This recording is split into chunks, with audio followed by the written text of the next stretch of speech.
Ce soir, dans notre séquence ping-pong, je reçois Julien Dray, député de l'Essonne, membre du bureau national du Parti socialiste. Il va répondre à Laurent Geoffrin, directeur de la rédaction de Libération, qui est mis en cause dans ce livre, L'épreuve. Julien Dray le cherche midi.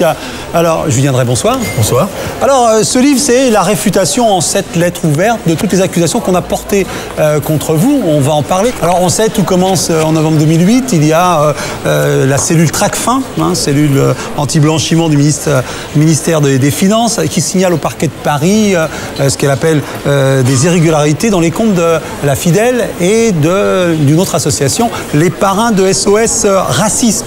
Vous auriez, on va utiliser plein de conditionnels, bénéficié d'un certain nombre d'irrégularités ainsi que vos collaborateurs. Alors il va s'en suivre tout un enchaînement d'événements comme une enquête préliminaire et puis aussi une perquisition à votre domicile, vous en parlez dans votre livre, et surtout la publication en janvier 2009 dans l'Est républicain de l'intégralité du rapport Tracfin sur votre train de vie, c'est-à-dire la publication en dépit de toute la présomption d'innocence qui doit accompagner tout un chacun. S'en suivra, je fais référence à votre livre, un certain nombre de lâchages, de soutien bien sûr, mais de lâchages politiques et particulièrement dans votre camp. Et pour aborder cet entretien avec vous, je vais vous poser une question qui va peut-être vous paraître étrange. Je voudrais savoir où en est votre papa de son envie de casser la gueule à tous ceux qui parlent comme ça de son fils. Vous savez, c'est un ancien instituteur de la République, comme ma mère. Donc il y a un certain nombre de choses avec lesquelles lui, il ne transige pas. Il ne transige pas avec l'honneur, il ne transige pas avec la rectitude, avec la morale. Nous avons une explication. C'est normal, c'est mon père, il m'a demandé tout de suite ce qu'il en était. Je lui ai expliqué les choses telles qu'elles s'étaient passées. Et je crois qu'aujourd'hui, effectivement, malgré son âge jeune, entre guillemets, s'il était en face d'un certain nombre de vos collègues, par exemple, les choses ne se passeraient pas très bien. Non, mais c'est pour dire que cette affaire a des implications personnelles. Vous êtes touché dans votre intimité, dans votre mode de vie qui a complètement été exposé sur la place publique, et vous êtes touché dans le cœur des vôtres, parce que ce livre est dédié à votre famille, aux gens les plus proches, ceux qui ne vous ont pas lâché, en fait. Oui, parce que d'abord il y a le nom qui est sali. Et le nom, c'est pas que le mien, c'est le nom de tous ceux qui le portent avec moi. Et puis il y a tous ceux qui ont été des compagnons de combat, qui ont aussi été amenés, je dirais, à être interpellés sur cette amitié et ce combat commun. Et puis il y a ceux qui n'ont pas été fidèles au rendez-vous. Mais vous savez, il y a une très belle chanson de Jean-Jacques Goldman qui dit la phrase suivante: à ceux qui sauront rester fidèles quand ce sera plus difficile de l'être. Alors vous êtes des fois très très sévère et direct avec les gens qui n'ont pas été fidèles, sauf avec le couple Hollande-Royal, et vous ne voulez pas en parler comme s'il s'agissait de les protéger. Pourquoi? Vous les protégez par amitié ou par mépris? Non, ni par amitié ni par mépris. Je pense que le silence et le refus, je dirais, d'engager une polémique publique se suffit à lui-même. Et chacun peut, à partir de là, interpréter les choses. Je ne voulais pas, en faisant ce livre, que le combat que je mène aujourd'hui pour la vérité et pour que l'honneur des associations qui ont été mises en cause et mon propre honneur soit restauré, je ne voulais pas qu'il soit terni par une polémique d'une autre nature. D'accord, mais quand on lit ce livre, Julien Dray, L'épreuve au Cherche Midi, on se pose une question à la fin. Quand est-ce que vous quittez le PS? La vérité, c'est que je me suis donné quelques mois. Vous allez le quitter? Le quitter, je ne sais pas, mais en tout cas, je me suis donné quelques mois de réflexion. Si les choses ne changent pas, si dans les mois à venir, je n'ai pas le sentiment que ce parti se corrige, se transforme profondément, est appelé à avoir un avenir, j'en tirerai, c'est ce que je dis à la fin, un certain nombre de conséquences. Alors, bien évidemment, quand on vous entend expliquer tout ce qui se passe pour vous, on se dit, mais pourquoi? Alors, vous l'expliquez, on a peut-être voulu vous éliminer, et puis vous avez un argument qui est assez particulier et que j'aimerais bien que vous éclairiez. Vous dites, c'est parce que j'étais pas de la caste. C'est quoi la caste? Énarque, bourgeois, catholique, c'est quoi? C'est ça que j'ai découvert dans cette affaire. C'est que finalement, après avoir consacré un quart de siècle au Parti socialiste, avoir tout donné, et beaucoup, avoir permis à des générations entières de responsables issus des associations de jeunesse de rentrer à l'intérieur du Parti socialiste, d'avoir à partir de là, je dirais, des responsabilités nouvelles. Malgré tout ce travail que j'ai effectué et que je ne regrette pas pour une part, eh bien, à un moment donné, on vous dit non, vous êtes dans la pièce d'à côté. Vous n'avez pas le droit à un moment donné de devenir, par exemple, le dirigeant du Parti socialiste. Donc le valet, d'un certain point de vue, prétend pouvoir devenir maître. Et à ce moment-là, les maîtres lui disent non, tu es un valet, tu restes un valet. Tu restes à ta place. Tu restes à ta place. Voilà, alors j'espère que je ne décevrai personne, mais je ne citerai aucun chiffre pendant cet entretien. Vous allez vous entretenir avec Laurent Geoffrin. Alors Laurent Geoffrin est un ami à vous, c'est quelqu'un que vous connaissez bien, et vous allez discuter avec lui surtout de cet aspect correspondant à la presse et du traitement de votre cas dans la presse, ce que vous abordez dans ce livre, L'épreuve. Alors, si vous voulez bien répondre à Laurent Geoffrin. Alors je vais lancer. Hein. Oui. Tu te trompes, Julien, je n'ai pas utilisé des informations que tu m'aurais données off pour les mettre dans le journal. Alors oui, ça fait référence, donc tu te trompes, Julien, je n'ai pas utilisé d'informations que tu m'as données. Tout le respect que je lui dois, il n'a pas lu mon livre. Parce que dès les premières pages, je raconte une anecdote très simple. Le 25 décembre, il m'a appelé.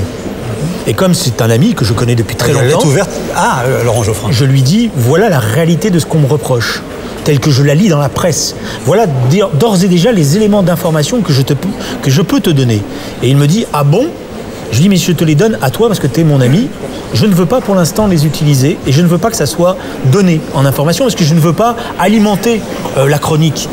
Quelques heures après, il m'a rappelé et il était à côté d'une de ces journalistes à qui il avait évidemment donné toutes les informations que je lui avais données.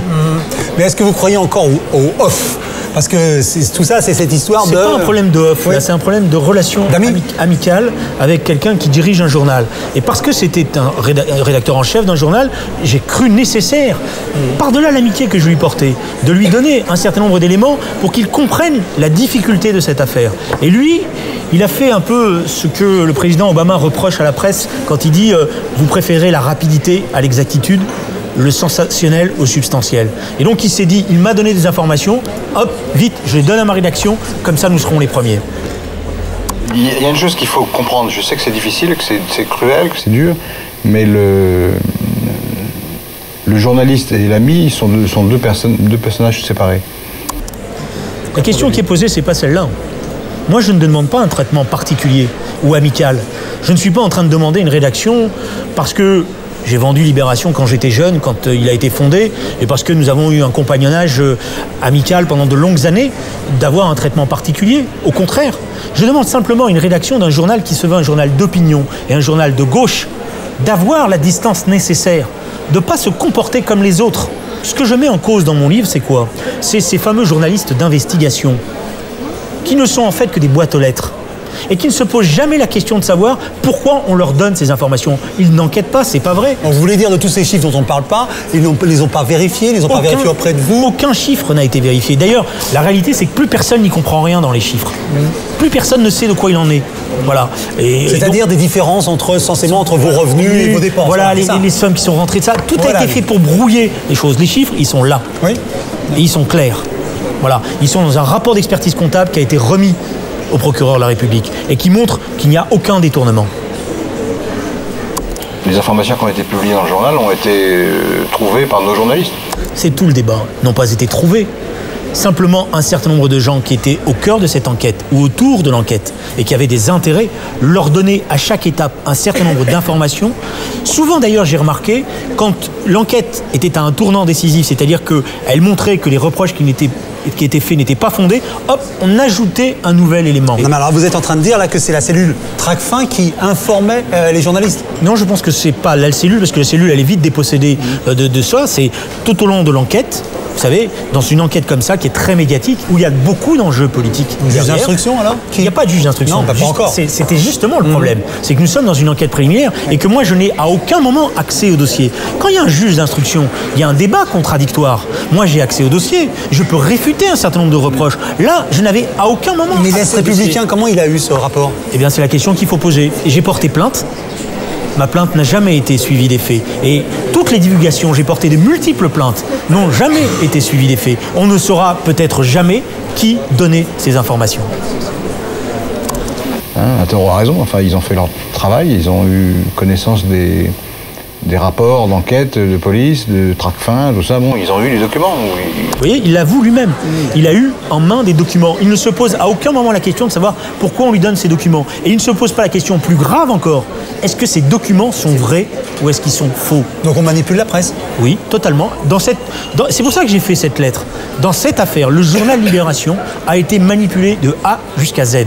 Et plutôt que de reconnaître qu'ils ont été manipulés et qu'ils ont participé d'une cabale, ils se sont entêtés et enfermés. Eh bien, on va s'expliquer, eux et moi, devant les prétoires. On est peut-être plus exigeant à l'égard d'un député de gauche qu'à l'égard d'un député de droite. Je pense que ça correspond à la sensibilité, à l'engagement des gens de gauche. Si les gens de gauche s'engagent, c'est au nom d'un certain nombre de valeurs dans lesquelles l'argent n'a pas beaucoup de place, en principe. J'attendais ce mot. L'argent. Je l'avais deviné. Oui. Eh ben, l'argent et la gauche, quoi. Je vais vous dire une chose. Dans ce propos-là, je retrouve quelque chose qui pour moi est insupportable. Parce que les gens qui parlent comme ça sont les gens qui n'ont jamais eu de problème d'argent. Et ce regard méprisant à l'égard de l'argent en disant « quand on est de gauche, on ne s'intéresse pas à l'argent », c'est évidemment le regard de ceux qui n'ont jamais eu de problème, qui sont bien nés ou qui ont toujours eu la chance d'en avoir. Et moi, je n'admets pas ça, parce que je n'ai pas de regard méprisant à l'égard de l'argent. Mais c'est pour ça que je ne me reconnais pas dans cette gauche-là. Mais est-ce que la gauche a vraiment réglé ce problème, son rapport à l'argent? Mais la gauche, elle a réglé son problème avec l'argent dès qu'elle est née. Elle se bat pour une meilleure répartition de l'argent. Elle se bat pas pour la négation de l'argent. Ceux qui nient l'argent sont ceux qui n'en ont pas besoin. Et s'ils n'en ont pas besoin, c'est qu'ils en ont beaucoup. Bon, s'il y a un soupçon, il faut le dissiper. S'il y a une accusation, il faut y répondre. Et s'il y a des charges, des preuves, alors à ce moment-là, je ne dis pas que c'est le cas dans l'affaire de Julien Drey, mais s'il y a des preuves, elles existent et les faits deviennent répréhensibles. Il faut le dire, un journal de gauche doit le dire, y compris quand c'est des gens de gauche. Je vais juste vous dire que j'ai écrit à Laurent Geoffrin et je lui ai proposé qu'on ait un débat contradictoire dans son journal. Qu'il vienne avec l'ensemble de ses accusateurs et moi je viendrai avec mes vérités. Pour l'instant, j'ai toujours pas de réponse. Peut-être aurez-vous la réponse juste le propos d'après? J'ai proposé à Julien plusieurs fois de s'exprimer aussi longtemps, aussi longuement qu'il le voulait dans les colonnes du journal. Alors attendez, est-ce que Laurent Geoffrin vous a ou non proposé? À aucun moment. Donc là, il ment? Oui. À aucun moment, cette proposition n'a été faite. Elle a été faite plus exactement une seule fois. Elle a été faite au mois de, je crois, janvier ou fin janvier, par un journaliste qui m'a dit, voilà, je voudrais que vous réagissiez à des choses que je vais publier demain matin. J'ai dit, non, moi, je ne marche pas comme ça. Où on prend le temps de se voir, de discuter, et vous me donnez le temps nécessaire pour vous montrer que les choses sont fausses. Mais moi, le coup de la petite phrase de commentaire de vos enquêtes, je ne marche pas là-dedans. J'espère que tout ça est un malentendu et qu'il pourra reprendre son travail de député, qui fait très bien, et son travail de militant qu'il a fait toute sa vie. Je ne sais pas si c'est un malentendu, parce que moi je pense que ce n'est pas qu'un malentendu. C'est révélateur des mœurs qui règnent aujourd'hui dans le milieu journalistique, je l'ai dit, et je pense que c'est un élément de la crise de la presse, sa crédibilité. Vous n'avez pas été surpris par ce genre de... Si, quand même. Vous savez, c'est toujours la même chose. C'est une chose d'en entendre reparler, d'en parler soi-même, c'en est une autre de le vivre et d'être au cœur.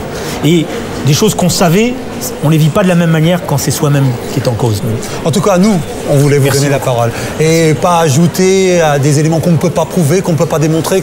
On a fait, j'espère, ce soir un travail qui va permettre à tout un chacun de se faire une idée, ou du moins d'avoir envie de lire votre livre, L'épreuve, Julien Drey, au Cherche Midi, où la réfutation à l'intérieur de ce livre, j'espère, sera convaincante. Voilà, Julien Drey, je vous remercie en tout cas d'être venu ce soir. Merci beaucoup. Au revoir.